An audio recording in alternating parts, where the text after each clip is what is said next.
한국에서 태어나서 반년 만에 미국으로 넘어간 한 소녀가 있었습니다. 미국에서 자라나며 어려서부터 노래를 참 좋아했고 한국인인 어머니의 영향으로 K-팝을 좋아하다 보니 세계 아이돌이 되기를 꿈꿨던 소녀였습니다. 그 꿈을 이루기 위해서 11살이 되었을 때 한국에 있는 3대 연예기획사 중 한 곳에 연습생으로 들어갈 수 있게 되었습니다. 그리고선 아이돌이 되기 위해서 수많은 노력과 연습을 했다고 합니다. 얼마나 열심히 노력을 했는지 연습하다가 종종 기절하는 경우가 많이 있었다고 할 정도였죠. 그렇게 연습생 기간만 장장 12년이나 보냈다고 합니다. 25살이 되어서 연습생을 그만둘 때까지 단 한 번도 데뷔조에 참여하지 못했던 그런 아픔을 한 프로그램에서 고백을 했습니다. 같이 연습했던 친구들은 데뷔하고 꿈을 이루어가는 모습을 지켜만 보아야 했던 것이죠. 아이돌이라는 꿈만 꾸며 살아왔는데 결국 좌절하게 되고 나이가 많다며 이제 그만하라는 그러한 통보를 받고 소속사를 나오게 되었을 때 이 소녀는 성인이 되고 난 후에 방에 틀어박혀서 한 달 동안 나오지 않고 그냥 계속 원망만 하며 있었다고 합니다. 그래도 가족들의 응원과 격려를 통해서 새로운 도전을 하기로 마음먹었는데 그것이 바로 작곡이었습니다.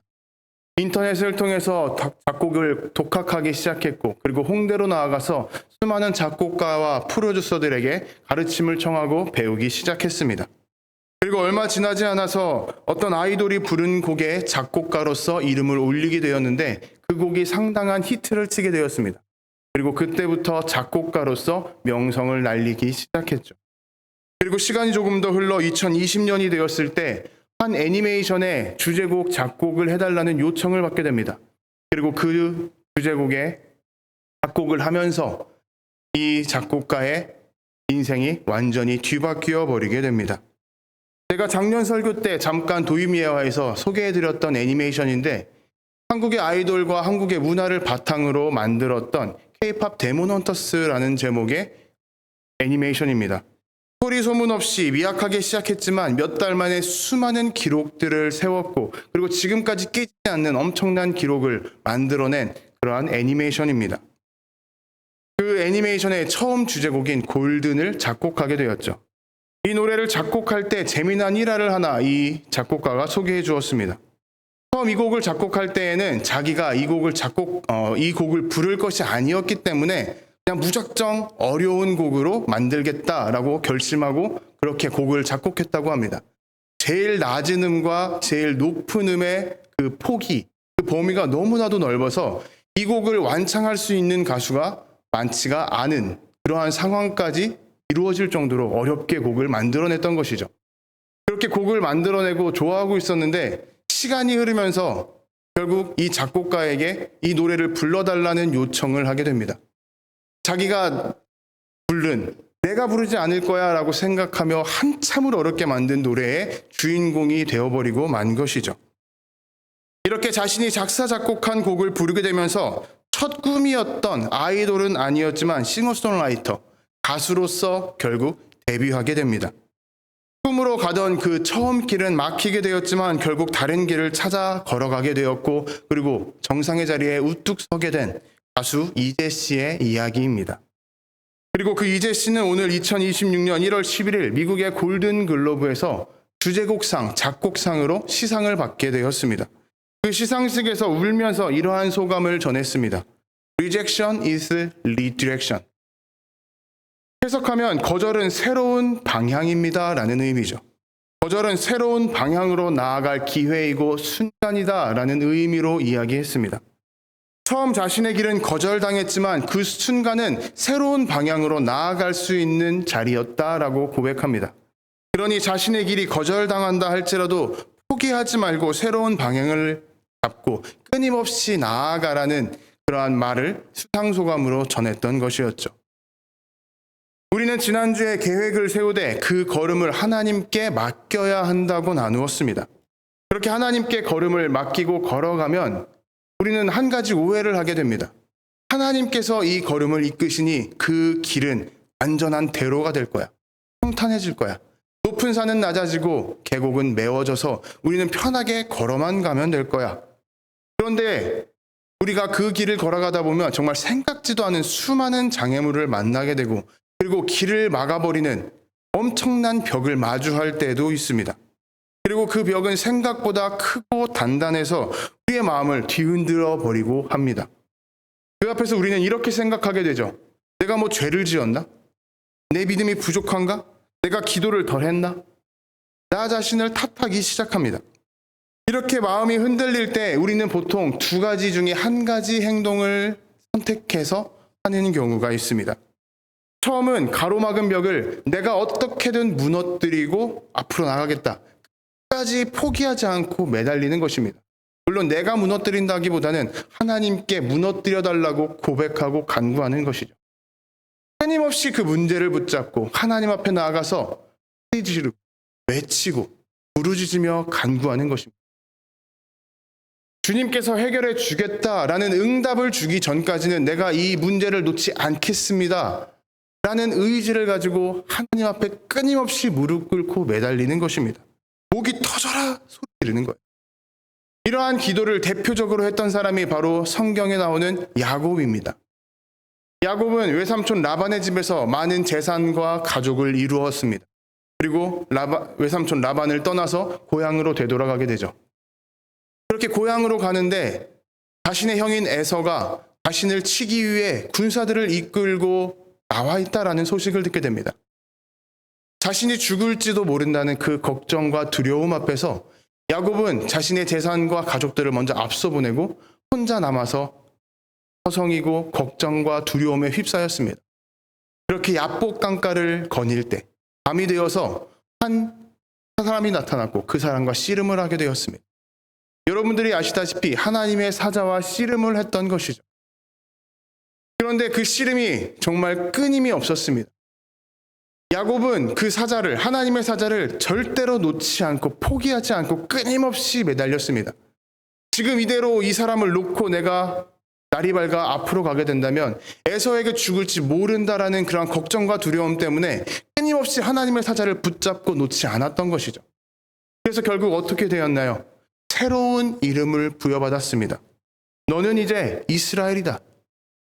이 이스라엘이라는 이름의 뜻이 무엇인가요?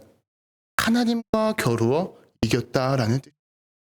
문제를 해결하기 위해서 끊임없이 포기하지 않고 하나님을 붙잡았더니 결국 하나님께서 해결해 주셨다. 그래, 너는 이 문제를 하나님을 이겼어. 라는 의미로 주신 이름이었던 것이죠. 이러한 기도가 잘못된 것은 아니지만 옳기만 한 것도 아니라는 것을 우리는 기억해야 됩니다. 그리고 이것은 기도만 하면 된다, 부르짖기만 하면 된다 라고 강요하던 옛날 우리나라 교회의 신앙의 모습이기도 했습니다. 대표적으로 수많은 부흥 강사들이 부흥회 때 나와서 자신의 쉰 목소리를 자랑했습니다. 내가 이렇게 목소리가 쉰 것은 내가 하나님께 끊임없이 뜨겁게 부르짖었기 때문입니다. 그래서 나는 이러이러한 업적을 이루었습니다. 나를 바라보십시오. 나처럼 하십시오라고 부르짖었던 것이 옛날 부흥 강사들의 많은 모습이었습니다. 그 목소리의 쉼 정도에 따라서 영성의 깊이가 달라진 것처럼 말했던 것이죠. 이것이 옳은 것도 있지만 잘못된 것도 있다는 것을 기억해야 됩니다. 그리고 이렇게 끊임없이 하나님만 붙드는 것이 있다면 반대의 모습도 있을 것입니다. 문제가 생겼을 때 그 문제에서 회피하려는, 약간 도망치려고 하거나 다른 길로 돌아가려고 하는 것이죠. 야곱의 아버지인 이삭이 그러한 모습을 보였습니다. 이삭은 우물을 팠습니다. 그러면 우물을 파면 블레셋 사람들이 와서 항상 그 우물을 빼앗아 갔습니다. 시비를 걸고 그리고 싸움을 걸면서 빼앗아 갔던 것입니다. 이삭이 힘이 없고 또 능력이 없던 것이 아니었음에도 불구하고 블레셋 사람들이 시비를 걸었을 때 그냥 내려놓고 다른 곳으로 떠났습니다. 그리고 자리를 옮겨 그곳에서 다시금 우물을 팝니다. 그리고 그곳에서 우물이 또 터져 나오자 블레셋 사람들이 또 찾아와요. 시비를 걸고 싸움을 겁니다. 그때 이삭은 또 한 번 더 뒤로 회피하는, 이런 일이 몇 번이고 반복됐습니다. 그러다가 마지막에 우물을 팠을 때 더 이상 블레셋 사람들이 자신을 찾아오지 않습니다. 그러자 하나님께서 우리에게 넓은 땅을 주셨다라는 이름의 르호봇이라는 이름을 그 우물에 붙이고 하나님께 감사의 제사를 올리기 시작합니다. 이렇게 문제를 계속 회피하면서 해결될 때까지 도망을 치는 것입니다. 그런데 문제는 이렇게 회피하면서 도망을 치었을 때 결국에 시간이 흐르면서 이 문제가 해결된다면 다행이지만 여전히 문제가 끊임없이 우리 앞에서 우뚝 선 채 사라지지 않는다면 결국 우리는 그 앞에서 우리의 마음이 완전히 꺾여버리고 무너져버리고 만다는 사실입니다. 이렇게 생각하는 거죠. 내가 하나님께 맡기고 하나님께서 이 걸음을 인도해 주셨는데 이렇게나 길이 막혀? 그러면 이 길도 하나님께서 포기하신 거겠네? 더 이상 회복될 수 없으니 이 길은 더 이상 갈 수 없겠구나. 하나님께서 버려버리신 거니까 나도 버림받았구나. 이러한 잘못된 생각으로 빠져버리게 된다라는 것입니다. 그래서 오늘 여러분들께 저는 한번 질문을 드려보고자 합니다. 내가 가던 길이 막혔을 때, 하나님께 그 걸음을 맡겼음에도 불구하고 그 길이 막혔을 때, 그러면 우리는 그 막힌 길 앞에서 어떻게 해야 될까요? 어떠한 마음을 그 길을 바라봐야 될까요? 오늘 사도 바울은 2차 전도 여행을 하던 중이었습니다. 복음을 전하겠다는 분명한 목적을 가지고 움직이고 있었기 때문에 그 누구보다도 열정적으로 움직이고 있었습니다. 끊임없이 자신을 채찍질하면서 달려가고 있던 상황이에요. 그렇게 한참 앞으로 달려가고 있는데 오늘 본문은 정말 뜻밖의 모습, 그 사명이 꺾이는 모습을 보여줍니다. 성령이 아시아에서 말씀을 전하지 못하게 하시거늘. 바울 사도가 지금 가고 있는 길이 완전히 막혀버렸습니다. 그 길을 가로막은 것이 우리가 소위 말하는 사상의 권세 혹은 사단마귀의 괴계가 아니었습니다. 그 길을 가라고 말씀하신 성령님께서 길을 막아버리신 것이죠. 그 앞에서 사도 바울은 고민하거나 걱정하지 않습니다. 곧장 방향을 틀어서 새로운 길로 하나님께서 보여주시는 다른 길로 걸음을 내딛고 그 길을 향해 끊임없이 또 달려가기 시작합니다. 그런데 어떻게 되었나요?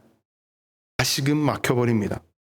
무시아 앞에 이르러 비두니아로 가고자 했을 때 예수의 영이 가기를 아니하였더라. 2번이나 가로막혔습니다. 이럴 때 사도 바울의 마음은 어떠했을까요? 그 심정은 어떠했을까요? 아마 크게 당황스러웠을 것입니다. 너무나도 당혹스러웠을 거예요. 지금 놀러 가겠다는 것도 아니잖아요. 예수님을 만나기 전처럼 그리스도인들을 찾아가서 그들을 잡아내고 핍박하겠다는 것도 아니었습니다. 지금 사도 바울이 길을 떠나는 이유는 무엇이었나요? 그리스도의 복음을 전하기 위함이었습니다. 하나님의 사명을 붙들고 달려가는 길이었습니다.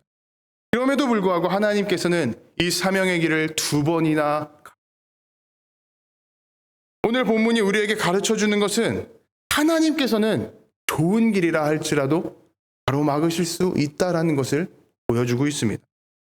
그래서 우리의 계획이 나쁘지 않고 우리의 선택이 틀리지 않았다 할지라도 그리고 나아가서 우리가 걸어가는 이 길, 이 걸음이 하나님의 사명이고 하나님의 부르심대로 따라가는 길이라 할지라도 하나님께서는 그 걸음을 막으실 수 있다라는 것입니다.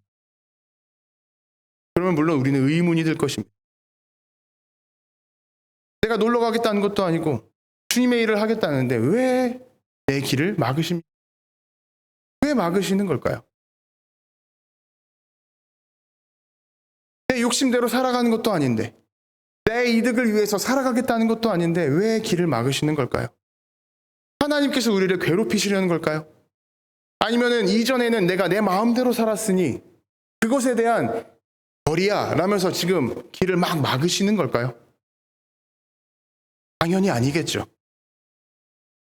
요한계시록 3장 7절에 보면 하나님이 여시면 닫을 사람이 없고 닫으시면 열 사람이 없다라고 사도 요한이 고백합니다.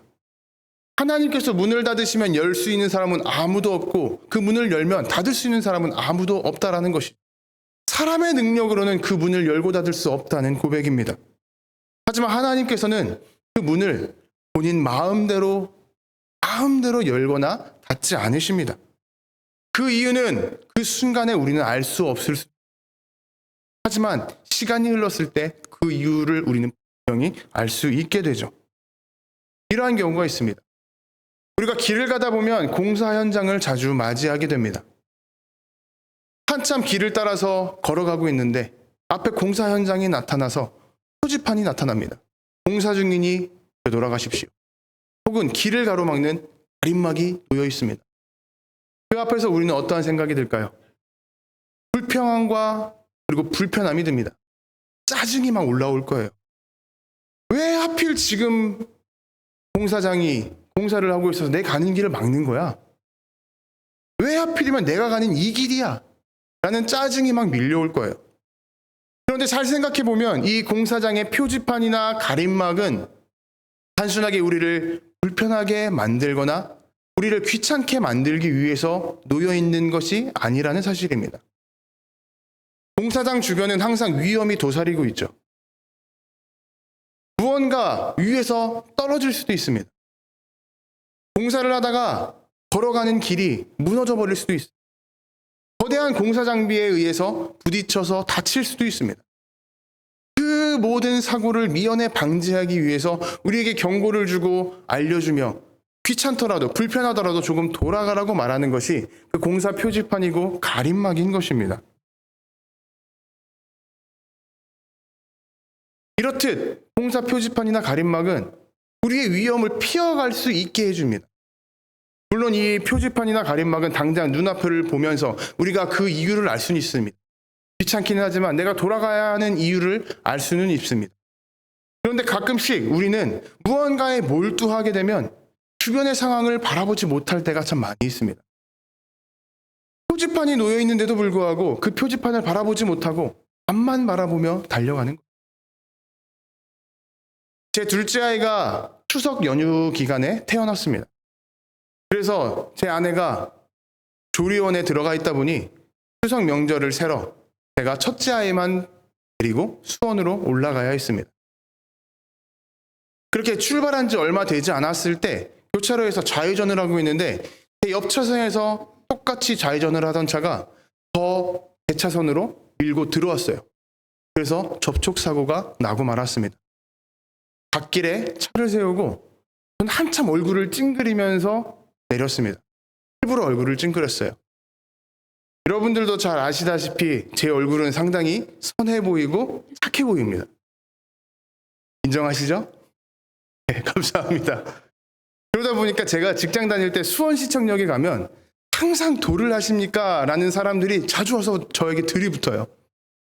그러다 보니까 어떤 사람은 우리 종종 보죠? 이제 좀 얘기할 때 됐잖아요? 라고 하는 수준까지 저에게 들러붙는 경우가 있었습니다. 그러다 보니까 제가 일부러 얼굴을 찡그리면서 내렸어요. 호구 잡히지 말아야지, 이번에는. 그렇게 내려서 부딪힌 부분을 봤더니 생각보다 상처가 덜했습니다. 그냥 페인트가 살짝 묻어 있는 거예요. 게다가 손으로 이렇게 문지르니까 그 자국마저 사라져 버려요. 그런데 사고를 냈던 차는 오히려 사이드미러에 금이 가버렸습니다. 전 당황했죠. 가해 차량인데 그 차가 오히려 더 피해가 커요. 그래서 저는 그냥 어차피 명절이니까 좋게 좋게 가자라는 마음으로 없던 일로 합시다 라고 이야기를 했습니다. 그리고 물어봤어요.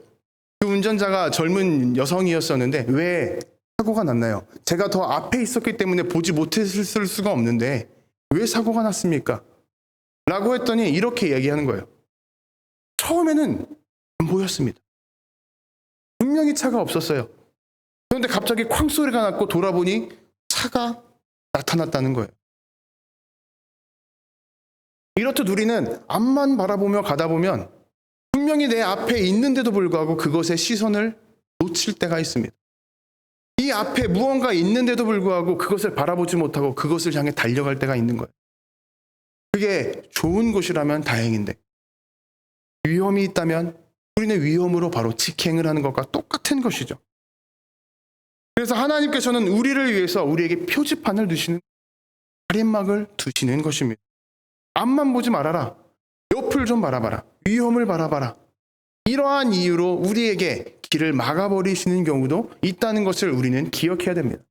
그러니 하나님 앞에서 우리는 불평과 불만만을 내뱉어서는 안 된다라는 것이죠. 사도 바울은 길이 막혔다라는 이러한 하나님의 표지판 앞에서 그래도 나는 계속해서 이 길을 가겠습니다라고 주장하지 않았습니다. 그 막힌 길 앞에서 매달리거나 포기하지 않았어요. 오늘 본문은 이렇게 기록합니다. 무시아를 지나 드로아로 내려갔는데, 처음 사도 바울은 무시아에서 비두니아로 가려고 했습니다. 그런데 그곳에서 하나님께서 막아버리시자 드로아로 방향을 바꿔버렸습니다. 이 방향은 약간의 방향이 틀어지는 게 아니에요. 무시아를 기준으로 해서 비두니아는 북동쪽에 위치해 있습니다. 그리고 드로아는 서쪽에 위치해 있습니다. 이야기하면 거의 정반대의 길로 가버리는 거죠.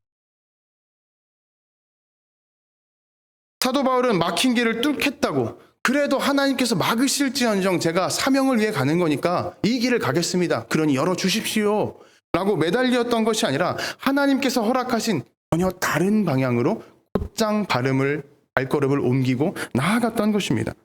그리고 그렇게 드로아에 도착했을 때 밤에 잠을 자면서 한 환상을 보게 되죠. 밤의 환상이 바울에게 보이니 마게도냐 사람 하나가 서서 그에게 청하여 이르되 마게도냐로 건너와서 우리를 도우라 하거늘. 사도 바울은 이 환상을 드로아에 가서야 볼 수가 있게 되었습니다. 이게 무슨 의미인가요? 하나님께서 사도 바울을 처음 막으셨던 것은 이 환상을 볼 수 있는, 이 환상이 정말 적절한 데서 볼 수 있는 그러한 자리, 그러한 타이밍의 위치로 옮기셨다라는 사실입니다. 하나님의 음성을 들을 수 있는 자리로 옮기시기 위해서 처음 길을 막아버리셨다라는 의미죠. 만약 처음 길이 막혔을 때 사도 바울이 야곱처럼 나는 그래도 이 길을 가겠습니다. 그러니 주님 길을 열어주십시오 라고 외쳤다면, 매달렸다면 어떻게 됐을까요? 이 환상은 절대 보지 못했을 것입니다. 환상을 통해서 성령님의 새로운 음성을 듣지 못했을 것입니다. 이처럼 길이 막힌다라는 것은 우리를 완전히 멈춰 세우고 낙심하고 포기하게 만들기 위함이 아니라 우리를 하나님께 다시 나아가게 하고 질문하게 하고 새로운 하나님의 음성을 듣게 하기 위함이라는 것을 우리는 분명히 기억해야 됩니다. 그렇게 사도 바울은 다시금 하나님의 음성을 듣게 되었습니다. 하나님의 부르심을 들었습니다. 그래서 이렇게 고백하죠. 바울이 그 환상을 보았을 때 우리가 곧 마게도냐로 떠나기를 힘쓰니 이는 하나님이 저 사람들에게 복음을 전하라고 우리를 부르신 줄로 인정함이로라. 이 바울 사도의 고백에서 우리가 주목해야 될 단어는 두 가지입니다. 하나는 곧, 그리고 또 하나는 힘쓰니입니다. 사도 바울은 환상 속에서 마게도냐 사람의 요청을 듣고 나서 그 일정을 미루지 않았습니다. 지금 현재 상황을 완벽하게 정리한 후에야 그 길을 떠나겠다고 일정을 미루지 않았던 것이죠. 물론 수많은 생각을 했을 것입니다. 고민도 했을 거예요. 혼자 가는 게 아니니 동역자들도 있었을 텐데 그 동역자들과 많은 대화도 했었을 것입니다. 하지만 하나님께서 인도하신다는, 하나님께서 이끌어주신다는 그 확신을 가지고 그 믿음에 걸맞게 곧장 발걸음을 내딛었다라고 본문은 기록합니다. 여러분, 우리의 인생에서도 그리고 우리의 신앙의 길에 있어서도 새로운 방향은 어떠한 우리의 완벽한 확신이나 완벽한 준비가 이루어져야만 그 길이 보여지고 나아갈 수 있는 것이 아닙니다. 길이 보이지 않는다 할지라도 그 부르심에 응답하며 순종함으로 한 걸음을 내딛었을 때 우리는 비로소 하나님께서 준비하신 길을 볼 수가 있게 되는 것입니다.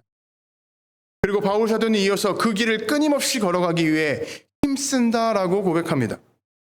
환상을 보았던 그 지역에서 마게도냐로 넘어가는 방법은 하나뿐이었습니다. 배를 타고 건너가는 거였죠. 지중해 근방이었기 때문에 반대편으로 걸어가기 위해서는 배를 타고 가는 것밖에 없었습니다. 물론 돌아서 갈 수 있지만 정말 말도 안 되는 길을 돌아서 가야 했습니다.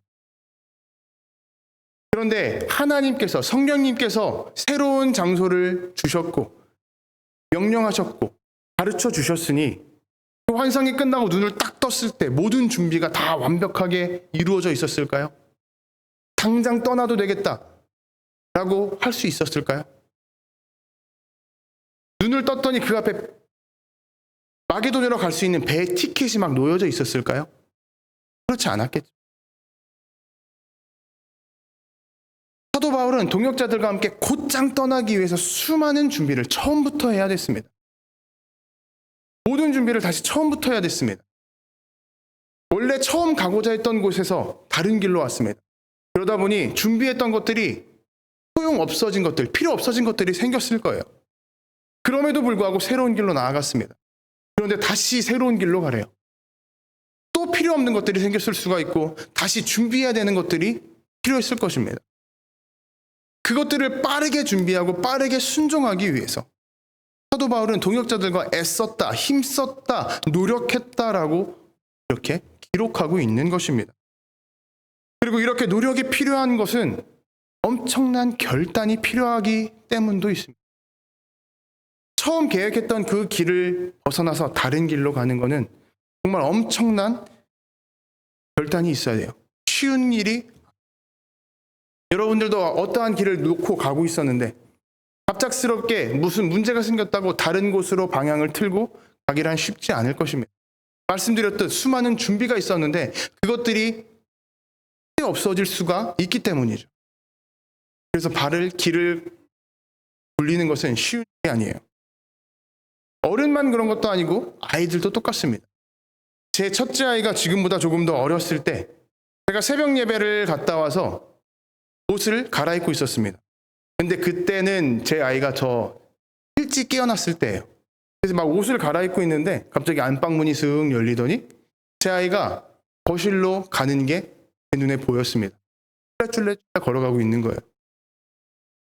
그 모습을 보면서 저는 아이의 이름을 불렀어요. 다온아, 다온아, 다온아. 어차피 옷만 갈아입을 거였기 때문에 방 불은 켜지도 않고 그냥 어두운 채로 옷을 갈아입고 있었어요. 근데 제 목소리를 들었는지 아이가 지나갔다가 다시 방문 앞에 서서 흥거리기 시작합니다. 분명히 아빠 목소리가 들린 거예요. 근데 아빠 목소리가 들린 그 방은 아무것도 보이질 않아요. 들어가야 될까 말아야 될까 고민을 하기 시작합니다. 지금 처음 생각했던 대로 거실로 가게 되면 수많은 장난감들이 놓여있고 해피타임을 보낼 수가 있어요. 즐겁게 뛰어놀 수가 있습니다. 그런데 길을 방향을 틀어서 이 어두운 방으로 들어가게 되면 아빠가 있을지 없을지 모릅니다. 어두워서 안 보이니까요. 들어갔는데 무서운 일이 생길 수도 있는 거예요.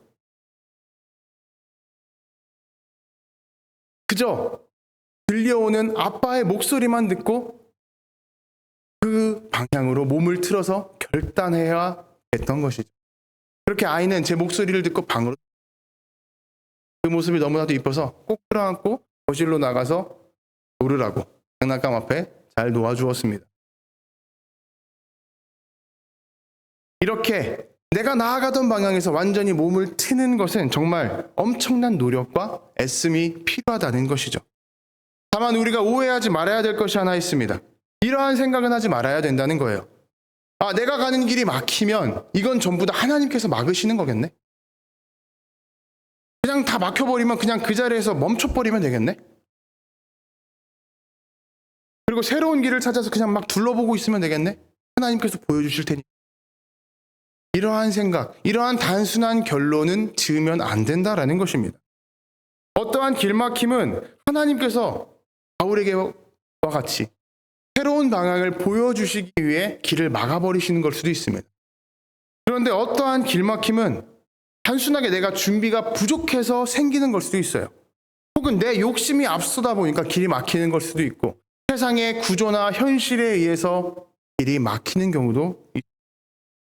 그러니 오늘 본문을 통해서 우리가 분명하게 알아야 될 것은 막힌다면 이건 무조건 하나님의 뜻이야 라고 결론 짓는 것이 아니라 막히는 그 자리에서 가장 먼저 우리가 해야 될 것은 하나님께 여쭙고 그 응답을 듣기 귀를 기울이며 그 부르심을 따라 곧장 나아갈 수 있도록 힘써야 된다라는 그런 믿음의 모습인 것입니다. 먼저 막혔을 때 하나님께 질문하는 것입니다. 막혔으니까 하나님이 뜻이겠지? 이 길로 가야지 라고 하는 것이 아니라 막혔네? 주님 왜 막으셨습니까? 저를 어디로 보내시고자 하는 의미가 있으십니까? 라고 질문을 하는 것입니다. 그러니 내 내일부터 시작하는 한 주간 속에서 여러분들이 혹시라도 막히는 어떠한 문제가 있다면 그 앞에서 한번 멈춰선 후에 기도해 보시고 또 스스로에게 질문을 해 보시기 바랍니다. 가장 먼저 나는 지금 이 막힌 길을 열기 위해서 포기하지 않고 매달리고만 있는가? 없이 노력만 하고 있는 것은 아닌가? 그리고 하나님께서 나에게 새로운 길을 보여주시는 것은, 그리고 나는 이것을 어떻게 확인해야 되는가? 여기서 중요한 것은 이 질문에 대해서 정답을 맞추는 것만이 아닙니다. 우리 마음의 방향을 확인하는, 막힌 길 앞에서 내가 지금 어떠한 마음을 내가 눈을 들어 무엇을 바라보고 있는가, 이것을 확인하는 것이 중요한 것입니다. 그렇게 질문을 하고 내 마음의 방향을 확인했다면 이렇게 고백하고 기도해 보십시오. 주님, 내 앞에 있는 이 막힌 길을 열려고 뚫기 위해 애쓰지 않게 하여 주옵소서. 주님께서 여시는 새로운 방향과 새로운 길을 제가 바라볼 수 있게, 그리고 그 길을 향해 담대하게 걸음을 내딛게 하여 주옵소서. 여러분, 우리는 살아가면서 하나님께 걸음을 맡겼지만 그 길이 막힐 수가 있습니다. 그래서 우리는 실망하기도 하고 상처받기도 하고 지칠 수도 있습니다. 하지만 제가 처음 말씀드렸던 가수 이재 씨의 그 수상 소감처럼 거절은 새로운 방향을 가르쳐주는 시간일 수 있습니다.